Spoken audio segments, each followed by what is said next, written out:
Hello friends, welcome to PK study. दोस्तों, आज के इस वीडियो में हम लोग मैथ के ऑब्जेक्टिव क्वेश्चन बनाने वाले हैं। जो क्वेश्चन बैंक का है 2023 के क्वेश्चन जो है एग्जाम में पूछा हुआ था, उसी का है। हम लोग 80 तक बना दिए हैं और आज हम लोग 80 से 100 तक बनाने वाले हैं। तो इस वीडियो को स्किप मत कीजिएगा। तो चलिए स्टार्ट करते हैं।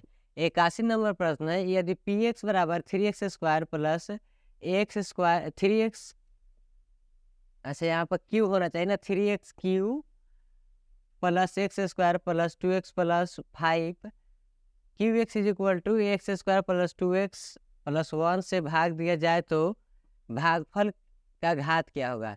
इसके भागफल के घात का है ज्ञात करने के लिए, तो भागफल यानी कि जो इसका आंसर निकलता है उसको हम भागफल बोलते हैं। तो अगर हम लोग इसमें भाग देंगे इससे, ठीक है, तो सबसे पावर को देखा जाता है, भागा में पावर घटता है, इसका अधिकतम घात 3 है, ठीक है। इसके ऊपर वाला पावर को घात बोला जाता है। तो यह 3 है और इसका अधिकतम घात 2 है, तो इसको घटा लेंगे, ठीक है। तो 3 में से 2 घटेगा तो 1 बचेगा, तो इसका अधिकतम घात जो है भाग देने के बाद 1 बचेगा, जो कि ऑप्शन ए में है, ठीक है। ऑप्शन ए बिल्कुल सही जवाब हो जाएगा। अगला प्रश्न को हम देखते हैं। अगला प्रश्न है, यदि बहुपद g x is equal to 3x² minus 7x plus 2 हो तो g-1 का मान क्या होगा। कह रहा है कि जी एक्स यानी कि जी एक्स के मान दिया हुआ है, g-1 दिया है।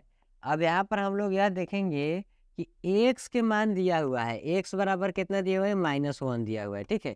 क्योंकि यहाँ पर यहाँ पर एक्स है, उसी की जगह पर यहाँ पर -1 है। इसका मतलब एक्स के मान कितना हो गया, -1 हो गया। यहाँ पर हम लिखेंगे 3 और एक्स की जगह पर लिख देंगे -1 के स्क्वायर। फिर यहाँ माइनस है तो माइनस, 7 है तो 7, फिर एक्स के मान हो जाएगा -1 और फिर +2। यहाँ पर 1 के स्क्वायर करेंगे तो 3, अब -1 और गुने -1, स्क्वायर का मतलब 1 में 1 से गुना होगा, तो ये जो है माइनस माइनस कट जाएगा, ठीक है। तो माइनस माइनस कट गया तो यह हो गया +1। फिर -7 है, माइनस में माइनस से गुना होगा तो ये प्लस हो जाएगा, 7 1 7 होगा और +2। 3 + 7 + 2, 7 3 10 2 12, ठीक है, 12 हो जाएगा। और यह प्लस में 12 आंसर आएगा, जो कि ऑप्शन बी में है। ऑप्शन बी जो है इसका बिल्कुल सही जवाब है, ठीक है। चलिए अगले प्रश्न को देखते हैं हम लोग। तीसरा प्रश्न है, बहुपद x² माइनस 16 के शून्य क्या होगा। x² माइनस 16 के शून्य पूछ रहा है। शून्य जब भी पूछेगा तो x के मान ज्ञात करेंगे। शून्य का मतलब x के मान ही होता है, ठीक है। तो यहाँ पर x बराबर नहीं कुछ दिया तो हम लोग 0 पूरा के बराबर में 0 मान सकते हैं, x के नहीं पूरा के मान। यहाँ पर x² बराबर हो गया, प्लस है तो नहीं जाएगा, -16। फिर यहाँ पर x, अच्छा यानी माइनस था ना, तो प्लस में चल जाएगा, ठीक है। प्लस नहीं लिखेंगे तो कोई भी बात नहीं है। अच्छा घबरा गया ना, यहाँ पर सीधे प्लस हो जाएगा, सीधे प्लस हो जाएगा, ठीक है, क्योंकि माइनस है तो प्लस में चले गया। फिर x बराबर हो गया √16, ठीक है। स्क्वायर जो है रूट में जाता है, तो √16 हो गया। इसको बाहर हम निकालेंगे तो x बराबर हो जाएगा प्लस और -4 दोनों में होगा। माइनस प्लस को हम आगे पीछे भी लिख सकते हैं, ठीक है। तो एक माइनस और +4 आएगा, जो कि ऑप्शन ए में है, ठीक है। रूट से अगर कोई बाहर निकलता है तो प्लस माइनस दोनों साथ में ही रहता है, क्या है कि अगर -4 और फिर गुने -4 करेंगे तो दोनों कट करके 16 ही आएगा प्लस में। इसीलिए जब रूट से कोई बाहर निकलता है तो क्या होता है कि वह हमेशा माइनस प्लस दोनों के साथ आता है। चलिए अगले प्रश्न को देखते हैं हम लोग। 4 नंबर प्रश्न है, 84 है ना, यदि बहुपद p x is equal to x² minus 3x plus 5 के शून्यक अल्फा और बीटा हो तो अल्फा प्लस बीटा के मान क्या होगा। अच्छा 4 अल्फा प्लस बीटा के मान क्या होगा, 4 इंटू अल्फा प्लस बीटा के मान पूछ रहा है। तो 4 के 4 इंटू के इंटू अल्फा प्लस बीटा के मान होता है -b/a, और यहाँ पर b के मान 3 दिया हुआ है, तो माइनस माइनस कट गया, -3, और यहाँ पर फॉर्मूला में भी माइनस होता है, ठीक है। -b/a होता है, a के मान 1 है तो 1 है, तो माइनस माइनस प्लस हो गया, तो 4 और गुने 3, बाटा में 1 छुपा रहता है, 4 तो ये हो गया 12, ठीक है। यहाँ पर फॉर्मूला होता है -b और बाटा a, ठीक है। -b/a होता है, फॉर्मूला में माइनस दिया हुआ है, और यहाँ पर b के मान भी माइनस में दिया हुआ है, इसीलिए माइनस माइनस कट गया तो केवल 3 बच गया, बाटा में तो सबके 1 छुपा हुआ रहता है, तो 4 तिहाई 12 हो गया, ठीक है। 12 इसका आंसर हो जाएगा, जो कि ऑप्शन ए में है। चलिए हम लोग अगले प्रश्न को देखते हैं। अगला प्रश्न है, यदि बहुपद x² माइनस 9x प्लस 12, अच्छा 2 है, 2 अल्फा के शून्य का गुणनफल 8 हो तो अल्फा का मान क्या होगा, ठीक है। यहाँ पर 2 अल्फा लिखा हुआ है तो यहाँ पर गुणनफल दे दिया है। गुणनफल कहने का मतलब हुआ कि अल्फा इंटू बीटा के मान दे दिया। अल्फा इंटू बीटा का मान क्या होता है, यहाँ पर दिया है 8 और अल्फा इंटू बीटा का मान होता है c/a। c/a बराबर कितना दे दिया 8 और c के मान है 2a, तो यहाँ पर हम लिखेंगे 2 अल्फा और बाटा a के मान नहीं कुछ दिए का मतलब 1 है तो बराबर हो गया 8। फिर हो जाएगा 2 अल्फा बराबर 8, तो केवल अल्फा बराबर हो जाएगा 8 और गुना में तब बाटा में 2, ये जगह 4 दूना 8, ठीक है। अल्फा का मान कितना आ गया 4 और यही अल्फा का मान पूछ रहा है, ठीक है। तो अल्फा का मान आ गया 4, ऑप्शन ए जो है बिल्कुल सही जवाब है। चलिए अगले प्रश्न को देखते हैं। अगला प्रश्न है, यदि बहुपद पी एक्स का एक शून्यक -1 हो तो पी एक्स का एक गुणनफल होगा, यानी कि पी एक्स का एक शून्यक -1 दिया हुआ है, ठीक है। तो इसका गुणनफल क्या होगा, तो शून्य का मतलब एक्स के मान दिया हुआ है, तो एक्स बराबर क्या दिया है, एक्स बराबर दे दिया है -1। अगर माइनस में तेने ले आएंगे तो एक्स +1 हो जाएगा।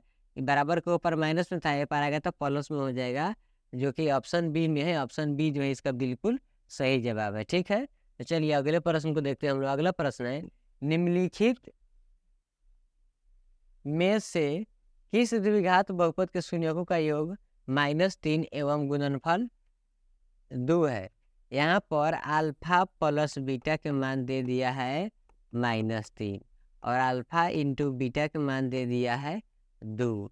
फार्मूला होता है x² minus alpha plus beta x और प्लस अल्फा इंटू बीटा, ठीक है। यही फार्मूला होता है, ये फार्मूला याद रखेंगे हम लोग।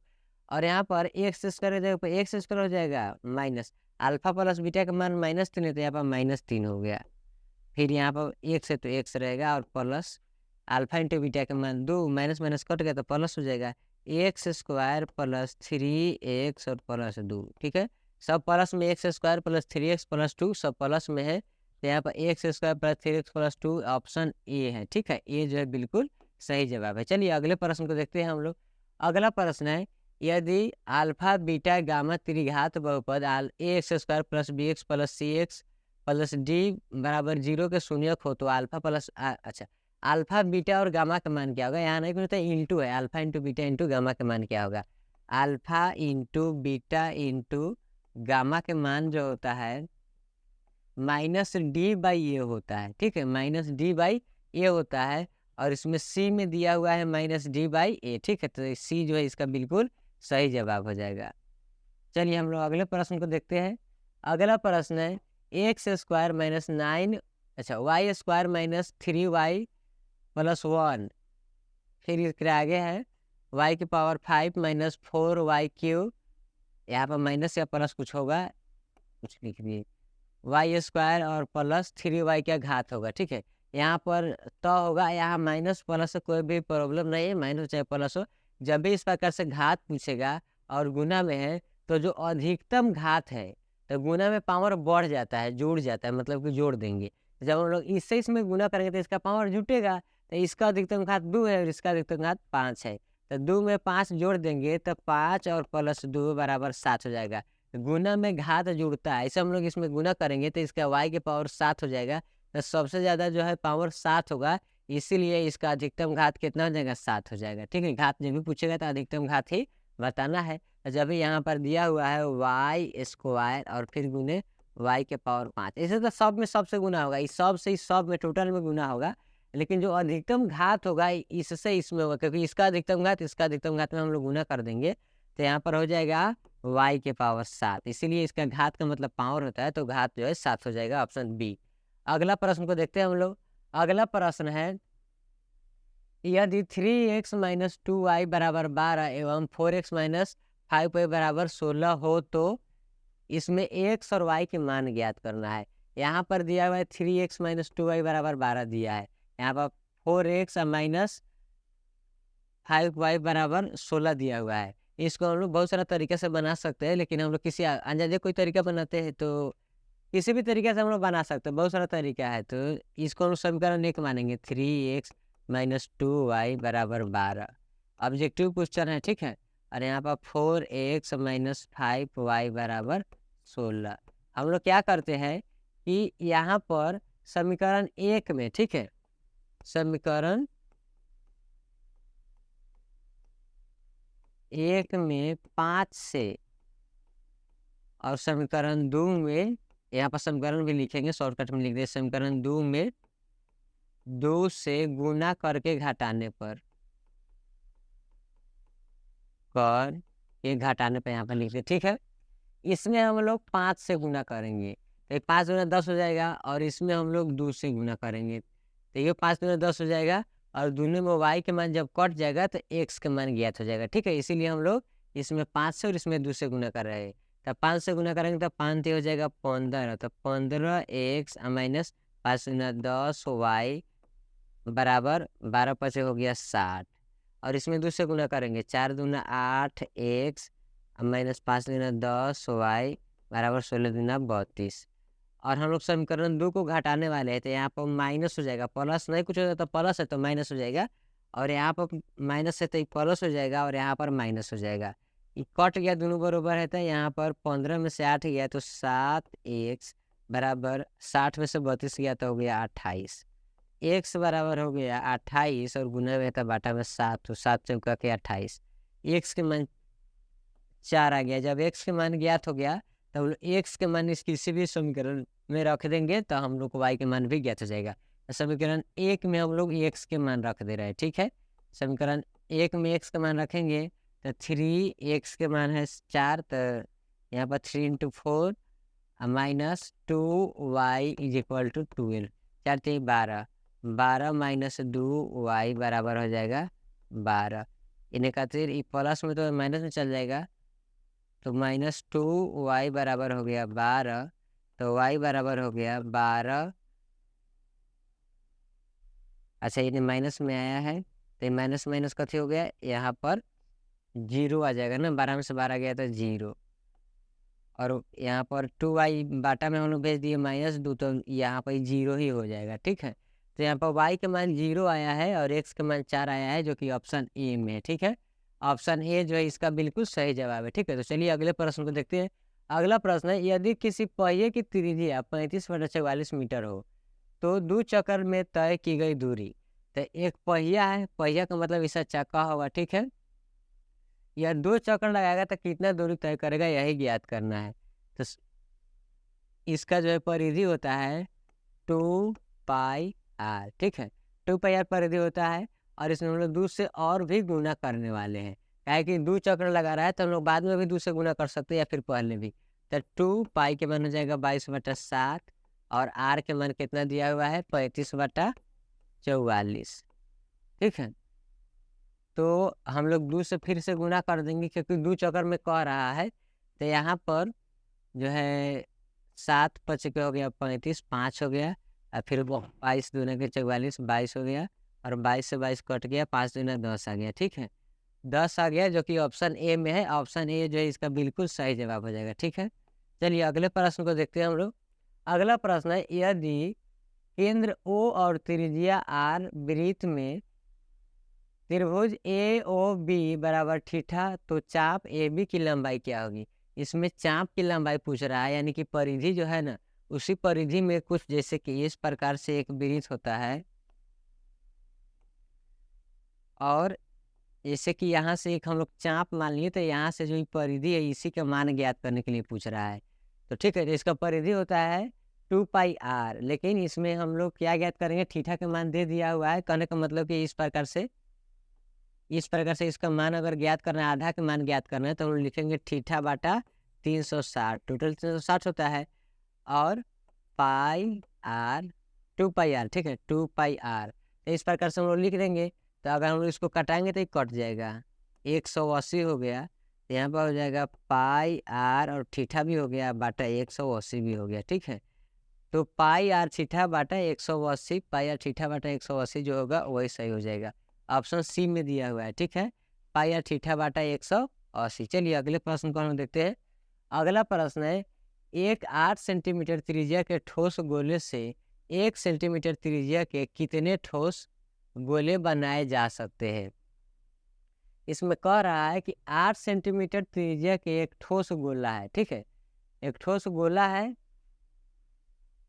इस प्रकार से गोला रहता है।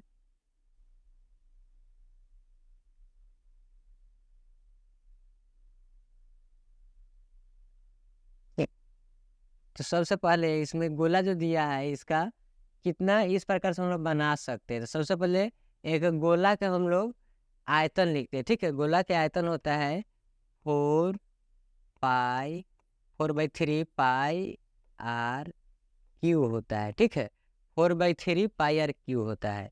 तो हम लोग इस प्रकार लिख दिए। तो ये जो है पहले से जो दिया हुआ है उसको हम लोग याद करते हैं। 8 दिया हुआ है तो 4/3 पाई के मान पाई रहने देते हैं, ठीक है, काहे कि कटाना है हम लोग को। तो पाई के मान पाई रहने दिए और आर के मान 8 × 8 × 8। तो इस प्रकार से हम लोग लिख दिए, ठीक है। अब दूसरा जो है, दूसरा हम लोग को जो याद करना है वह 1 मान का, मतलब कि यहाँ पर त्रिज्या को 1 मान के बनाना है, ठीक है। तो यहाँ पर भी इसी प्रकार से लिखेंगे 4/3 पाई आर क्यू। 4/3 के 4/3 पाई के जगह पर पाई रहने देते हैं, कट जाएगा और यहाँ पर हो जाएगा आर के मान कितना दिया हुआ है 1 × 1 और ×1, ठीक है। अगर हम लोग इससे छोटा वाला से हम लोग इसमें भाग देंगे तो हम लोग को ज्ञात हो जाएगा कि कितना गोला बन जाएगा, ठीक है। तो हम लोग इसमें भाग दे देंगे 4/3 पाई ×1 और ×1। यहाँ पर पाई से पाई कट गया और 3/4 से 3/4 कट गया। इसमें गुना कर देंगे, आंसर आ जाएगा, ठीक है। 8 × 8 = 64, 64 और ×8, 8 चौका 32 के 2 हाथ में 3, 8 छक 48 और 3 51, 512, ठीक है। 512 ऑप्शन बी में है। ऑप्शन बी जो है इसका बिल्कुल सही जवाब हो जाएगा, ठीक है। चलिए अगले प्रश्न को देखते हैं हम लोग। अगला प्रश्न है, एक शंकु के आधार का व्यास 10 और इसकी ऊंचाई 12 है, तो शंकु का आयतन क्या होगा। शंकु के आयतन पूछ रहा है और शंकु के आयतन होता है 1/3 पाई आर स्क्वायर एच, ठीक है। यह शंकु के आयतन होता है। इसमें हमको आर के मान भी दे दिया है, एच के मान भी दे दिया है, ठीक है। और पाई के मान में हम लोग को आंसर ज्ञात करना है। ऑप्शन में पाई दिया हुआ है तो 1/3 के 1/3 पाई के जगह पाई, और आर के मान कितना दिया हुआ है, एक शंकु के आधार का व्यास एक इस प्रकार से शंकु होता है, ठीक है। और इसका व्यास दे दिया है 10। व्यास कितना दिया है, डी बराबर 10 दे दिया है। अगर आर हम लोग याद करेंगे तो आधा ही होता है, तो आर 5 हो जाएगा, ठीक है, क्योंकि पूरा 10 है तो 5 हो जाएगा। तो यहाँ पर हो जाएगा 5 × 5, आर के मान हो जाएगा 5, ठीक है। और एच के मान कितना दिया हुआ है, ऊंचाई 12 दिया है तो 12 लिख दिए, ठीक है। 4 तिहाई के 12, यहाँ पर 4 हो गया, 4 × 5 = 20, 20 × 25 100, 100 हो जाएगा, ठीक है। ऐसे भी 5 × 25 और 25 चौका 100, तो 100 हो गया इसका आयतन। इसका सर जो है ऑप्शन सी में दिया हुआ है, तो ऑप्शन सी जो है बिल्कुल सही जवाब हो जाएगा, ठीक है। चलिए अगले प्रश्न को देखते हैं हम लोग। अगला प्रश्न है, एक धातु के पाइप की बाह्य त्रिज्या 4 सेंटीमीटर और आंतरिक त्रिज्या 3 सेंटीमीटर है। यदि इसकी लंबाई 10 सेंटीमीटर है तो धातु का आयतन क्या होगा, ठीक है। यानी कि इस प्रकार से एक बेलन होता है, एक गोला हम लोग बना दिए, इस प्रकार से एक गोला है, थोड़ा सा और बड़ा बनेगा। और इसके जो नीचे भी ये पाइप है, तो इसके नीचे से भी कोई आयतन हो गया, यानी कि अंदर से त्रिज्या और बाहर से त्रिज्या होगा, ठीक है। तो यहाँ जो है 1 सेंटीमीटर के अंतर बच जा रहा है, नीचे से जो है 3 है, ठीक है। मतलब कि हम लोग एक लिखेंगे, बड़ा आर लिख देते हैं, बड़ा आर बराबर 4 दिया है और छोटा आर बराबर 3 दिया हुआ है, ठीक है। इसका आयतन ज्ञात करना है, तो आयतन का फॉर्मूला होता है पाई एच और कोष्ठ में R2 - R1। तो हम लोग एक बड़का आर और एक छोटका आर मान लिए हैं। पाई में आंसर नहीं दिया है तो पाई का मान होता है 22/7, ठीक है। एच के मान कितना दिया हुआ है, एच के मान दिया हुआ है कितना, मतलब ऊंचाई दिया हुआ है 10, लंबाई ऊंचाई के होता है।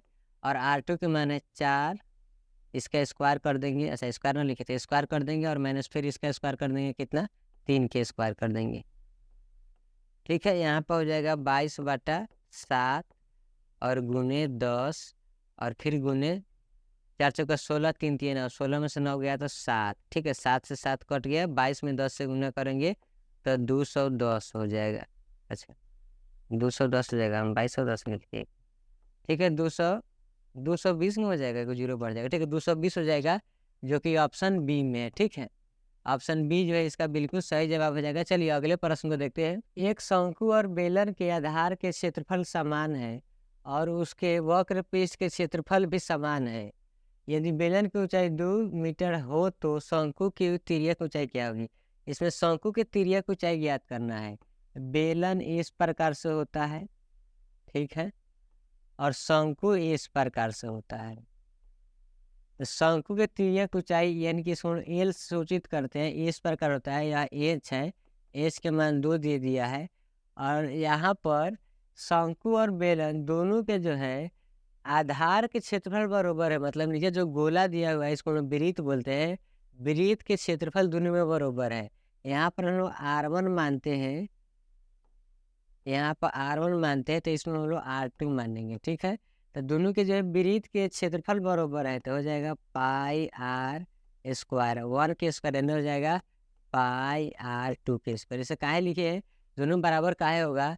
काहे कि यहाँ पर गोला दिया पूछ रहा है, ठीक है, केवल कह रहा है कि दोनों के आधार, आधार का मतलब नीचे वाला गोला, तो पाई से पाई कट गया, तो यहाँ पर हो जाएगा R1 के स्क्वायर बराबर R2 के स्क्वायर, ठीक है।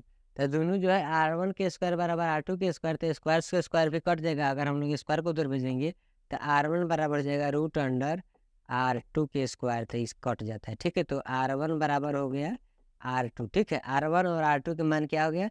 बराबर हो गया। आगे क्या कह रहा है कि दोनों का वक्र पृष्ठीय क्षेत्रफल बराबर है। यहाँ पर हम दोनों के वक्र पृष्ठीय क्षेत्रफल लिखते हैं। बेलन के वक्र पृष्ठीय क्षेत्रफल होता है 2 पाई RH बराबर शंकु के, यहाँ पर हम बराबर लिख देते हैं, दोनों बराबर है, तो यहाँ पर लिख देंगे पाई RL। शंकु के पाई RL होता है, यहाँ पाई से पाई कट गया, ठीक है। और दोनों में आर है, आर तो दोनों में बराबर है, तो आर से आर भी कट गया, ठीक है। यहाँ पर बच गया 2H बराबर L। 2H के मान 2 दिया हुआ है इसमें, तो 2 बराबर L, तो 2 दूना के 4 बराबर हो जाएगा L। L के मान 4 आ जाएगा, जो कि ऑप्शन सी में है ना। ऑप्शन सी जो है इसका बिल्कुल सही जवाब हो जाएगा। चलिए अगले प्रश्न को देखते हैं हम लोग। अगला प्रश्न है, यदि किसी घन का आयतन 125 सेंटीमीटर स्क्वायर है तो दान किनारा, अच्छा, दोनों के किनारा का घन के विकर्ण का अनुपात क्या है? ठीक है, इसमें कुछ लिखने में मिस्टेक हो गया है। कोई घन है, घन इस प्रकार से होता है, ठीक है, इस प्रकार से घन होता है।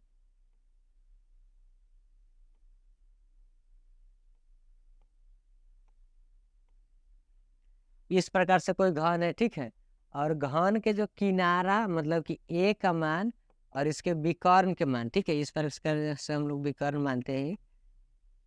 इसके विकर्ण और किनारा के जो है अनुपात पूछ रहा है, ठीक है, विकर्ण।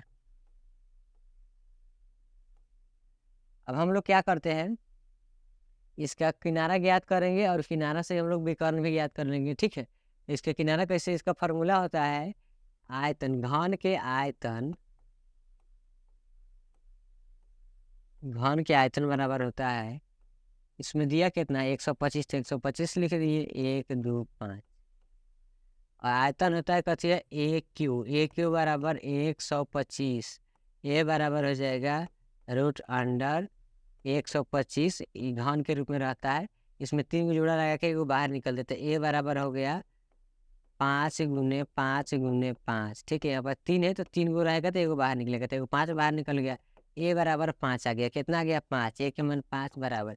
विकर्ण होता है √3a, फार्मूला होता है विकर्ण बराबर √3a होता है, विकर्ण का फार्मूला होता है √3, ए के मन 5 है तो 5, तो यहाँ पर गुना भी लिखते हैं, गुने 5, तो 5 से 5 कट जाएगा, तो 1 अनुपात √3 आ जाएगा, 1 अनुपात √3 आ जाएगा, जो कि ऑप्शन ए में है, ठीक है। ऐसे इसमें कुछ दिया हुआ है, अगर नहीं भी दिया होता फिर भी इतना ही आंसर आता है, क्योंकि विकर्ण जो है √3a होता है, तो ए से ए कट जाएगा, तो 1 और √3 बच जाएगा, ठीक है। तो चलिए हम लोग अगले प्रश्न को देखते हैं। अगला प्रश्न है, यदि किसी अर्धगोले के संपूर्ण पृष्ठ का क्षेत्रफल 462 सेंटीमीटर स्क्वायर है तो उसका व्यास होगा अर्धगोले का। ठीक है, तो अर्धगोले का जो है संपूर्ण पृष्ठीय क्षेत्रफल कितना होता है, तो 3 पाई स्क्वायर। ठीक है, 3 पाई स्क्वायर होता है।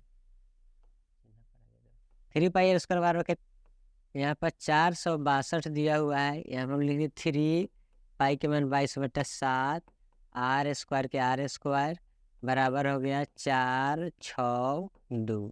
फिर r² बराबर हो जाएगा 462 गुने 7 ऊपर चल जाएगा और बाटा में सब हो जाएगा 3 इस जगह 22 और फिर 2। ठीक है, नीचा वाला जितना भी सब ऊपर भेज दिए, ऊपर वाला नीचा भेज दिए।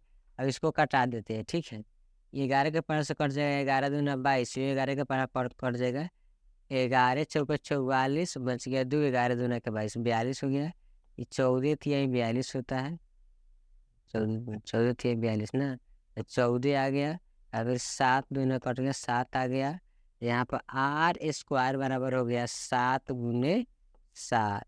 ठीक है, तो r बराबर क्या हो जाएगा, √7 गुने 7। अगर 2 को 7 है तो एगो बाहर निकल जाएगा, तो r बराबर कितना हो गया, 7 से एगो बाहर निकले 7। जब r के मान 7 हो गया, इस प्रकार विदित होता है r के मान 7 है, तो अगर इतना मान 7 है फिर आधा पूरा मान गया करें तो ये भी 7 होगा, तो 7 + 7 कितना हो जाएगा, 14 हो जाएगा, जो कि ऑप्शन बी में है। ठीक है, चलिए अगले प्रश्न को देखते हैं हम लोग।